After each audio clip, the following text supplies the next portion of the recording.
کر دیتا ہوں کہ یاد رکھیں کہ جتنے بھی ایسے پانی جمع ہونے کے مقامات ہیں کہ ان کی لمبائی چوڑائی کو ضرب کریں تو 225 فٹ نہ آئے، جیسے چھوٹا ٹب ہے، بالٹی ہے، واشنگ مشین ہے، یا انڈر گراؤنڈ ٹینک بھی اتنے بڑے بڑے نہیں ہوتے ہیں کہ آپ ان کو اگر ان کے لمبائی چوڑائی کو ضرب کریں تو 225 فٹ آ جائے۔ ایسی جو اوپر کی ٹینکیاں ہوتی ہیں تو جو اتنے چھوٹے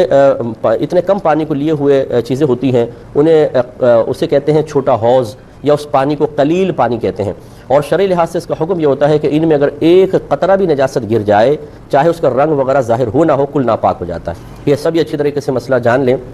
کہ اتنا ایسا کوئی برتن، ایسا کوئی ٹینک، ایسا کوئی حوض جس کی لمبائی چوڑائی کو ضرب کریں تو 225 فٹ سے کم جواب آئے، وہ سب چھوٹے حوض کہلاتے ہیں۔ وہ پانی قلیل پانی، تھوڑا پانی کہلاتا ہے، اور شرعی لحاظ سے اگر اس میں ایک قطرہ بھی نجاست گر جائے تو چاہے نجاست کا رنگ یا اس کی اسمیل وغیرہ ظاہر ہو نہ ہو، یہ کل پانی ناپاک ہو جاتا ہے۔ لہذا واشنگ مشین میں جیسے ہی ناپاک کپڑے ڈالے جاتے ہیں، جیسے ہی ان کپڑوں کی ناپاکی کا اتصال پانی کے ساتھ ہوتا ہے، کل پانی ناپاک ہو جاتا ہے۔ پھر آپ اسے جتنا مرضی گھماتے رہیں، گویا کہ وہ ناپاک پانی اس کے باہر ہر تار میں، ہر دھاگے میں گھس جاتا ہے۔ اور پھر ہمارے یہاں ایسی ہوتا ہے کہ ان کپڑوں کو نکال کر پھر ٹب سے اس کے جھاگ کو ختم کرنے کی، ٹب کے پانی سے جھاگ کو ختم کرنے کی کوشش کی جاتی ہے، اور جیسے ہی یہ ناپاک کپڑا ٹب کے پانی سے متصل ہوتا ہے وہ بھی سارا ناپاک ہو جاتا ہے۔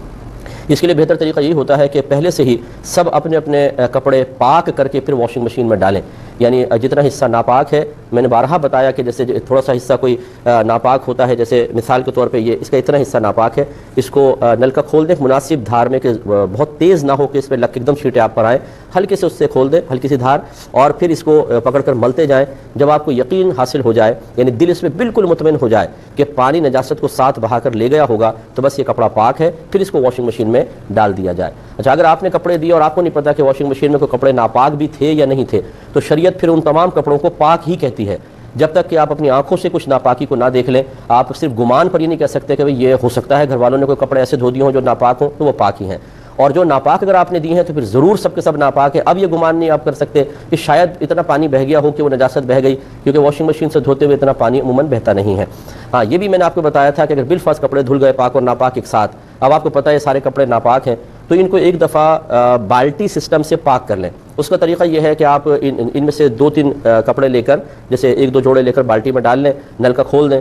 جب یہ اوپر پورا بھر جائے تو ہلکے سے ہاتھ سے کپڑے کو پانی کی سطح سے نیچے رکھیں، اوپر نہیں ہونا چاہیے، کوئی کپڑا پانی کے اندر ہو۔ اور اب یہ جب بھر گیا تھوڑا سا اس کو بہنے دیں، اور اس کی کوئی مقدار نہیں ہے کہ 1 ہاتھ یا 2 ہاتھ، بس تھوڑا سا بہنے دیں، یہ تمام کپڑے پاک ہو جائیں گے۔ تو اپنے گھر کی ماسیوں کو یہ طریقہ بتا دیجئے کہ تمام کپڑے واش کرنے کے بعد ایک دفعہ بالٹی سسٹم سے اس طرح نکال لیں، جیسے اب یہ پانی بہا نا تو یہ کپڑے پاک، اس کو نکال لیں۔ اب جتنا بالٹی میں بچا وہ بھی پاک ہے، اسی میں دوسرے کپڑے ڈالیں، پھر اس کو بھریں، تھوڑا سا بہائیں، یہ پاک ہوگا۔ اسی طریقے سے سارے کپڑوں کو ایک دفعہ نکال لیا کریں تو وسوسہ نہیں آئے گا۔ اچھی طرح یاد رکھیں، اب بالفرض اگر ناپاک کپڑے تھے اور ان کو پاک نہیں کیا گیا، اسی طریقے سے مطلب ہٹ دھرمی کا مظاہرہ کر کے ان کو بس نچوڑ نچاڑ کے وہ رسی کے اوپر ڈال دیے، تو یقینی سی بات ہے وہ جب کپڑے ناپاک ہیں تو رسی بھی ناپاک ہوگی۔ اور پھر اگر اب اس میں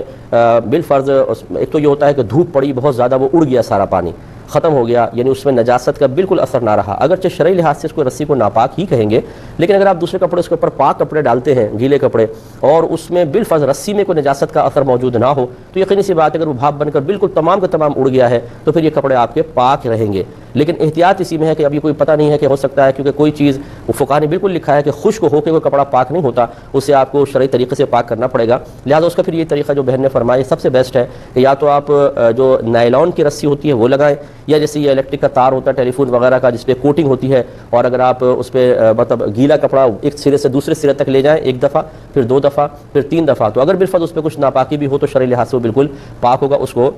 باندھ لیجئے۔